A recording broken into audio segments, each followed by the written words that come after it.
Hello, আজকে গেছিলাম আমি ধুবড়ি রসকাষ্টমী মেলাতে। আর ঢুকেই চলে যাই আমরা এগরোলের দোকানে, কারণ আমার ফ্রেন্ড বলে ওর খিদে পেয়ে গেছে। মনে ভয় মুখে হাসি নিয়ে আমরা একটু ভিডিও করে নিই, কারণ ওয়েদার খুবই খারাপ ছিল, যখন তখন বৃষ্টি নামতে পারে। আমরা যখন ঢুকে ভিতরে দেখি সব দোকান অন্ধকার, কারণ এখনো লাইট দেয়নি, শুধু নাগরদোলার সাইডে লাইট দিয়েছে। মেলায় ঘোরার আসল মজা কিন্তু রাত্রে যখন লাইট দেয়, একটু পরে লাইট জ্বলে, তারপরে আমরা এক একটা দোকানে যাই, ঘুরি, কিন্তু কিছু কিনি না, কারণ আমাদের কিছু পছন্দই হয় না। আর রাস্তার অবস্থা আমি আর কি বলি, এতটাই খারাপ, আমি লিটারেলি হাওয়ায় চটি পড়ে এসেছি, কারণ আমি জানি এরকমই কাদা হবে। এত ঘোরাঘুরি পর আমাদেরও খিদে পেয়ে যায়, তাই চলে যাই আবার এগরোল খেতে। আর এখন আমাদের এখানে 20 টাকার এগরোল পাওয়া যায়। তোমাদের ওখানে কত, কমেন্টে জানাও। ভেবেছিলাম নাগরদোলায় উঠবো, কিন্তু পরে আর সময় হয়নি। তারপরে চলে যাই আমরা সানগ্লাসের দোকানে, কিন্তু দামাদামি করেও পরে কিনবো না বলাতে মানুষটার কাছে গালি খেয়ে আমরা চলে যাই অন্য দোকানে। যাওয়ার আগে ভেবেছিলাম অনেক কিছু কিনবো, যখন এত কিছু দেখেছি কিছু সিলেক্টই করতে পারছিলাম না। এখানে রিয়া ওর বোনের জন্য কিছু কিনছিল, আর এগুলো দেখে আমারও ছোটবেলার কথা মনে পড়ছিল যে আমিও এইসব দিয়ে কত খেলতাম। তারপর কিছু জিনিসও কিনে নিই, এটা আমার ভাগ্নির জন্য নিয়েছিলাম আর এটা আমার জন্য নিয়েছিলাম।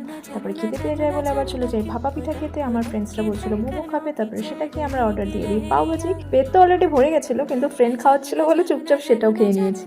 তারপরে এটা গিফট দিয়েছিলাম সাবিনাকে, আর এটা দিয়েছিলাম রিয়াকে, দুটোই ওদের নিজের পছন্দর ছিল। তারপর অল্প পর মেলা থেকে বের হয়ে চলে যাই আবার খেতে ফুচকা, কারণ ফুচকা ছাড়া ঘোরা ইনকমপ্লিট। আর সেটা খেয়ে আমরা চলে যাই পার্ক।